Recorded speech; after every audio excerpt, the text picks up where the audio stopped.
Today we are going to start our lecture number 1 of chapter Sounds All Around. So in today's lecture students, we are going to learn about what is sound, uses of sounds and production of sound. That how does sound produced? Let's start our topic. What is sound? Sound is a vibration that travels in the form of waves through a medium such as solid, liquid and gas. Sound एक तरह की vibration होती है जो waves की form में travel करता है और इसको ट्रैवल करने के लिए मीडियम की ज़रूरत पड़ती है।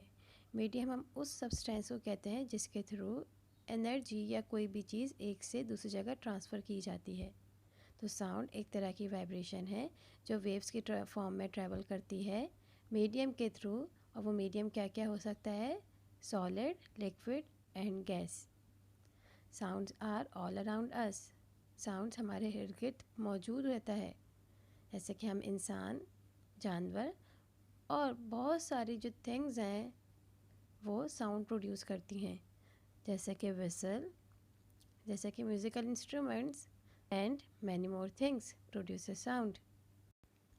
Let's see some uses of sound, कि हम किस मकसद के लिए साउंड को यूज़ करते हैं।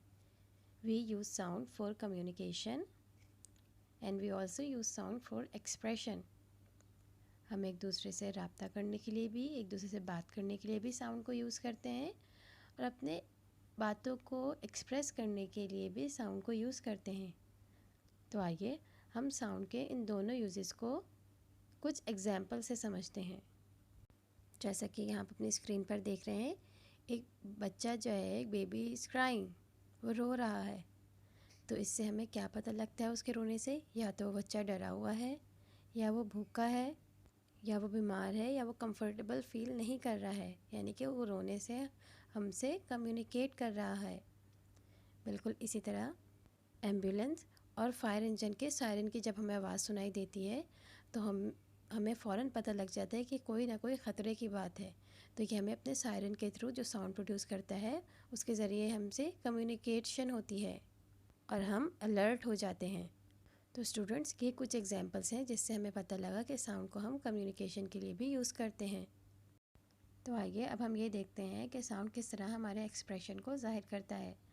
जैसा कि आप अपनी स्क्रीन पर देख रहे हैं कि एक बच्चा हंस रहा है, या हम जब किसी के हंसने की आवाज़ सुनते हैं तो हमें फ़ौरन से पता लग जाता है कि वो बच्चा या वो शख्स जो है वो खुश है। हमें उसके एक्सप्रेशन पता लग जाते हैं। बिल्कुल इसी तरह जब कोई शख्स गुस्से में होता है, एंग्री होता है, तो वो बहुत शाउट करता है, बहुत चिल्ला रहा होता है। तो उसके चिल्लाने से हमें पता लग जाता है कि वो शख्स गुस्से में है। बिल्कुल इसी तरह हम डिफरेंट म्यूज़िकल इंस्ट्रूमेंट्स के थ्रू भी अपने इमोशंस को एक्सप्रेस करते हैं। We have learn a lot of things about sound, but how does sound produced? Sounds are produced by vibrations.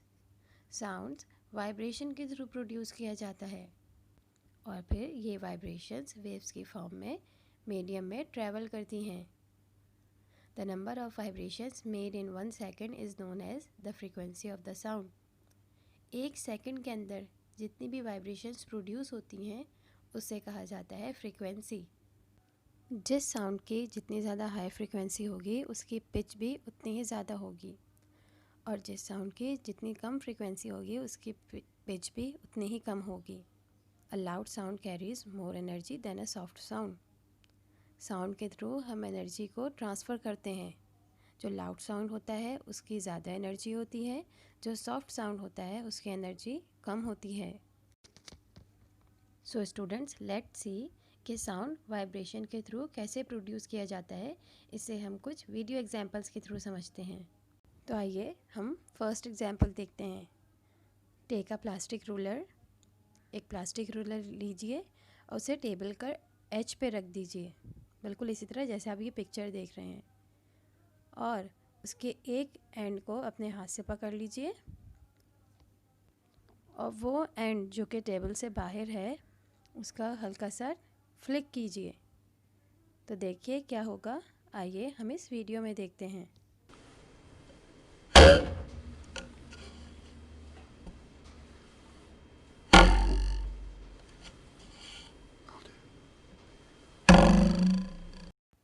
तो स्टूडेंट्स, देखा आपने, जब हमने रूलर के फ्री एंड को फ्लिक किया तो उसमें वाइब्रेशन प्रोड्यूस हुई और उस वाइब्रेशन की वजह से उसमें साउंड प्रोड्यूस हुआ।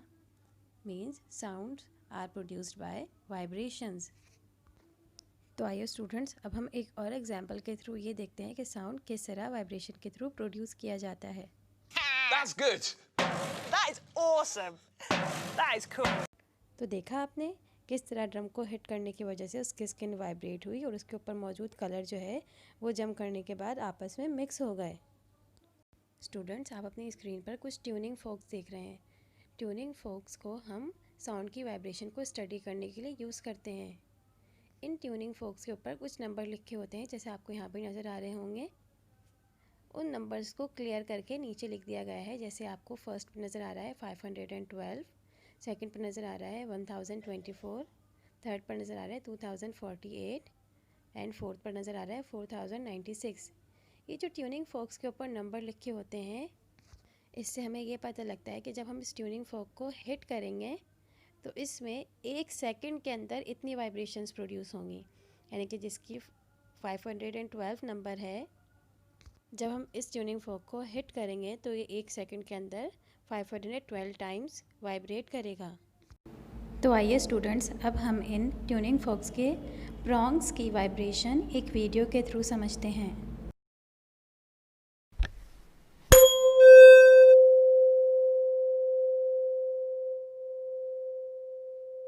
तो देखा स्टूडेंट्स आपने, जब हमने इस ट्यूनिंग फॉक को हिट किया तो इसमें साउंड प्रोड्यूस हुआ, लेकिन इसके ट्यूनिंग फॉक्स की वाइब्रेशन हमें नज़र नहीं आ रही। तो आइए एक वीडियो के थ्रू इसकी वाइब्रेशन को देखते हैं।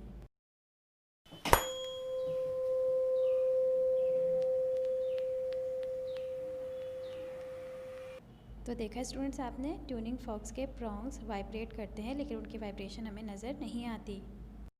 So students, it's your homework time. Do question number 1 and activity 5.1 in your workbook. So students, this is your question number 1. इस क्वेश्चन में आपको बहुत सारी फ़ोटोज़ नज़र आ रही हैं। इन फ़ोटोज़ में देखकर आपको ये बताना है कि इसमें कौन कौन सी चीज़ें वाइब्रेट कर रही हैं। Thank you so much students. Please subscribe SSCA YouTube channel and get notification for uploaded lectures. And don't forget to press the like button. Take care of yourself and your family. Stay home. Stay safe. Allah Hafiz.